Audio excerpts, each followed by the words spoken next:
Cette semaine, à JE, à 6 ans, il ne veut plus aller à l'école.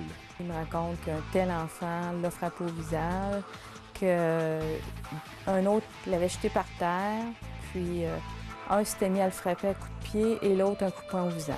Les parents demandent à l'école de mettre fin à leur cauchemar et de protéger leur enfant. Est-ce que vous trouvez ça normal que le petit garçon arrive à la maison sans que le parent ait été mis au courant de la situation et qu'elle le découvre dans cette école? Donc, à l'heure actuelle, les intervenants ont été mis au courant. L'intervention de JE fait bouger les choses. Ils achètent votre maison rapidement et paient en argent comptant. Si je veux mon argent dans les 30 jours, c'est 85 de 300 000. Absolument. Une transaction éclair, mais à quel prix? JE fait l'expérience. En mal de sensation, de jeunes adolescents vont jusqu'à s'immoler. Il a pas dit, toi, mon tabarouette, je t'aime pas à face. Je t'asperge de gaz puis je t'allume. Ils ont joué avec le gaz. JE vous montre les conséquences affreuses d'un jeu dangereux. Ici Annie Gagnon. Ici Michel Jean, bienvenue à JE. Imaginez que votre enfant se fasse bousculer, tabasser par des garçons de son école et que ce soit devenu une réalité presque quotidienne. Les cas d'intimidation font de plus en plus les manchettes. Mais dans ce cas-ci, ce qui saute aux yeux, c'est l'âge des enfants impliqués dans les bagarres. Ils n'ont que 6 ans. Ce scénario est celui d'une famille de Québec. Et la goutte qui a fait déborder le vase s'est produite lorsque l'enfant est arrivé à la maison le nez ensanglanté. Pourtant, la nouvelle loi pour contrer la violence et l'intimidation à l'école, oblige les directions d'école et les commissions scolaires à réagir. Il a finalement fallu l'intervention de JE pour qu'on mette en place des mesures pour protéger la jeune victime.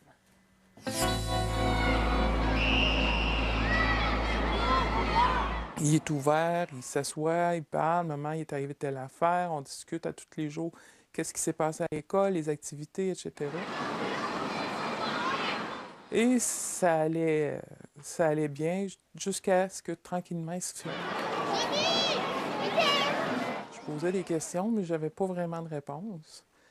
Jusqu'à ce qu'on m'appelle tout à coup pour me dire fin d'octobre, bon, ça a eu un coup au visage. Ce petit garçon que l'on ne peut identifier a 6 ans seulement. Il est en première année.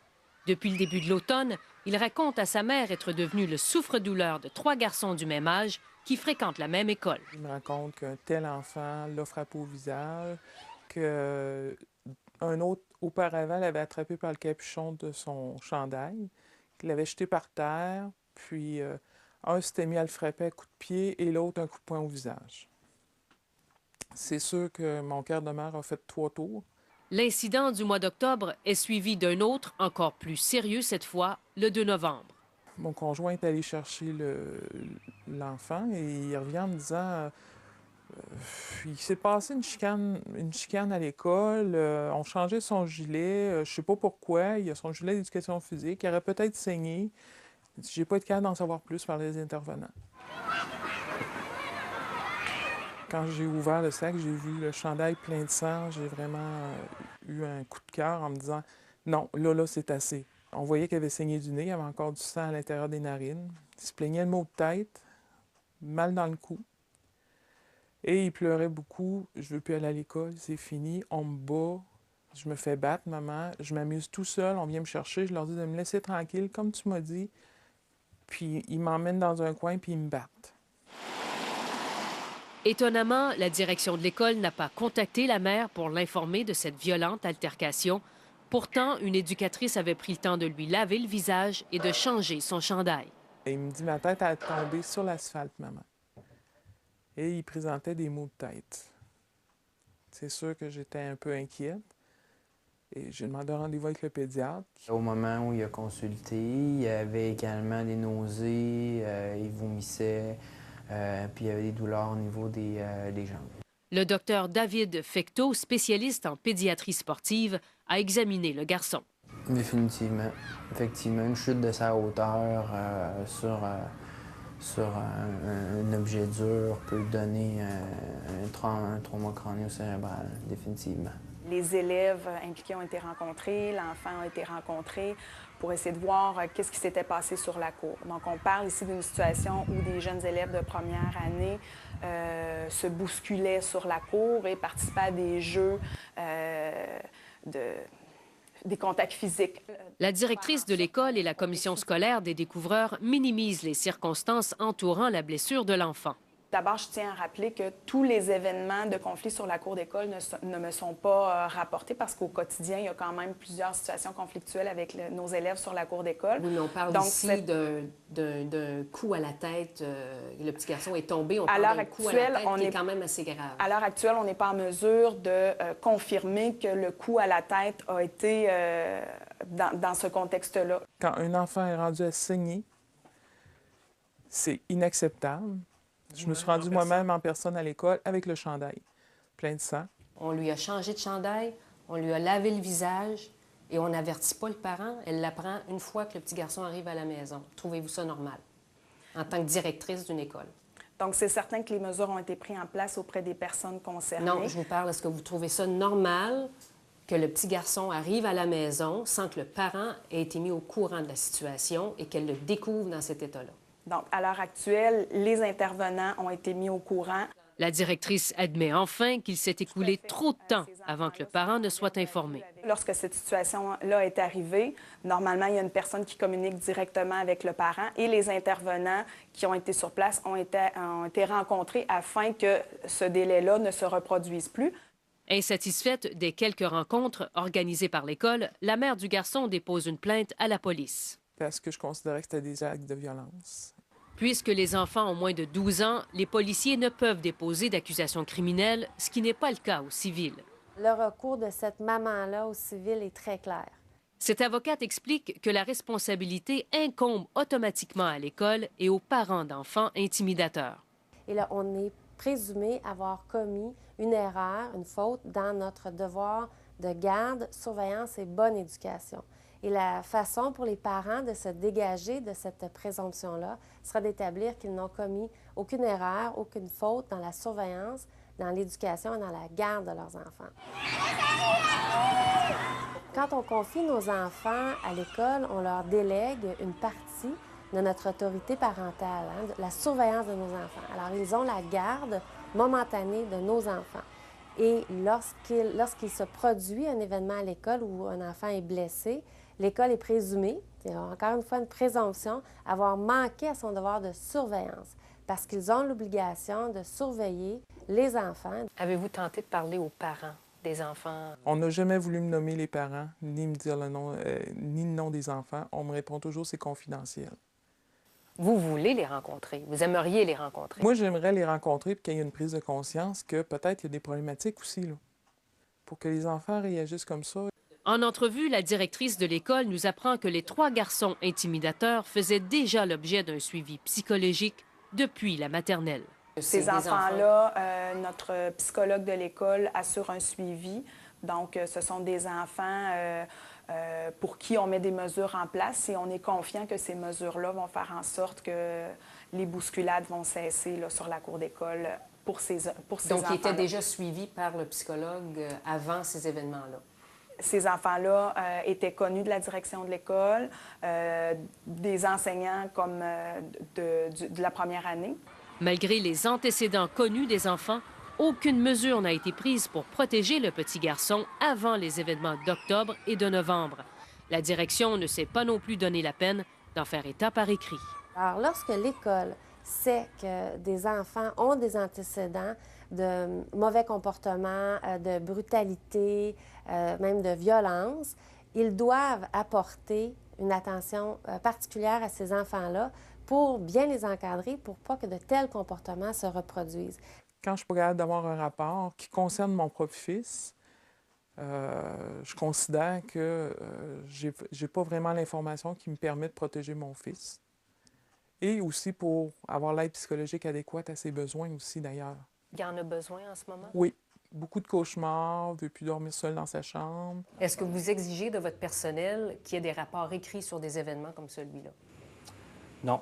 Pourtant, la nouvelle loi pour lutter contre la violence et l'intimidation à l'école oblige le directeur d'une école saisie d'une plainte à communiquer promptement avec les parents de l'élève victime d'un acte et à transmettre à la commission scolaire un rapport qui fait état de la nature des événements et du suivi qui leur a été donné. En tout cas, nous autres, on n'a pas reçu de plainte écrite concernant ce dossier-là. Vous attendez d'avoir une plainte pour écrire un rapport?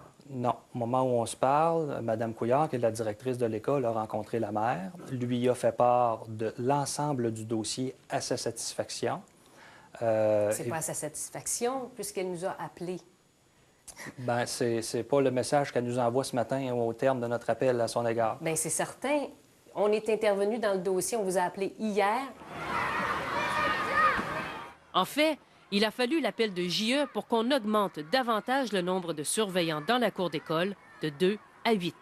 Et si je ne m'abuse, on est rendu à 7 ou 8 au moment où on se parle dans le cas qui nous intéresse pour s'assurer qu'on a un retour à la normale. Une mesure mise en place avec une rapidité exemplaire, 12 heures après notre intervention. Ça, c'est à partir de quand, les 7 ou 8? Est-ce que c'est... Cette semaine. Cette semaine? Oui, on est mardi aujourd'hui, donc on parle d'aujourd'hui. L'école ne peut pas, absolument pas, banaliser des gestes de violence faits par des enfants, même des enfants en bas âge. Ce que je veux, c'est vraiment qu'il y ait tout le suivi, qu'il y ait tous les besoins, mais qu'il y ait une transparence de la part de l'école. Depuis la réalisation du reportage, la mère de l'enfant a déposé une demande d'aide pour son garçon de 6 ans auprès de l'IVAC, l'organisme responsable d'indemniser les victimes d'actes criminels. Demande qui a été acceptée. Il ne reste qu'à déterminer les soins qui lui seront prodigués. Vous serez surpris d'apprendre que les demandes d'aide auprès de l'IVAC pour des enfants en bas âge demeurent non négligeables. En 2011, pour tout acte criminel confondu, un peu plus de 4 des demandes d'aide acceptées concernaient des enfants âgés de 0 à 6 ans. 8,3 des demandes touchaient des jeunes de 7 à 12 ans. Il existe des recours légaux pour les parents dont les enfants font l'objet d'intimidation à l'école. La Cour des petites créances en offre un notamment, mais il y a un certain nombre de choses qu'il faut prendre en compte. Par exemple, pour bâtir une preuve, il faudra débourser pour des frais d'expertise qui peuvent s'avérer salés. Obtenir une date d'audition, bien, ça peut prendre plusieurs mois. Et tout ça, c'est sans compter le prix à payer aussi par votre enfant. Quand les démarches auprès de la direction ou de la commission scolaire ne fonctionnent pas et que l'intimidation continue, certains parents choisissent maintenant de poursuivre l'école ou les parents des intimidateurs. Mais cette démarche aidera-t-elle vraiment votre enfant? La possibilité de se faire contre-interroger, la possibilité que mes paroles soient remises en question, que je ne sois pas cru dans ma détresse, dans ce qui m'est arrivé, à ce moment-là, ça peut être au détriment de la santé psychologique et émotive de l'enfant. Si certains enfants disent clairement « moi, je veux la justice, je veux être entendu », à ce moment-là, c'est possible que le processus judiciaire soit quelque chose qui soit judicieux. Attention aussi à ne pas vous laisser guider par votre colère ou votre désir de vengeance. Si on est vraiment dans un processus qui impose à l'enfant quelque chose qui ne lui appartient pas, mais les parents qui ne sont pas assez à l'écoute, à ce moment-là, sont plus dans une dynamique de rétribution. Mais à ce moment-là, le jeune ne se sent que plus écrasé par la situation. Porter plainte devant les tribunaux demande une certaine préparation. Vous devrez être prêt à faire vos devoirs et à débourser. C'est important d'avoir une preuve d'expert par un psychologue qui sera bien documentée. Ce n'est pas suffisant d'aller voir le médecin à l'urgence. Ailleurs au Canada et aux États-Unis, les parents d'enfants victimes d'intimidation demandent parfois des millions de dollars en dommages et intérêts pour la violence que leur enfant a subie. Mais la situation est bien différente au Québec. Ça ne vaut pas encore des milliers de dollars. Là, la jurisprudence détermine 5 à 10 000 dollars. C'est difficile de chiffrer les dommages psychologiques et un enfant de 8 ans a la capacité, avec l'aide professionnelle qu'on peut lui donner, de surmonter cette épreuve-là.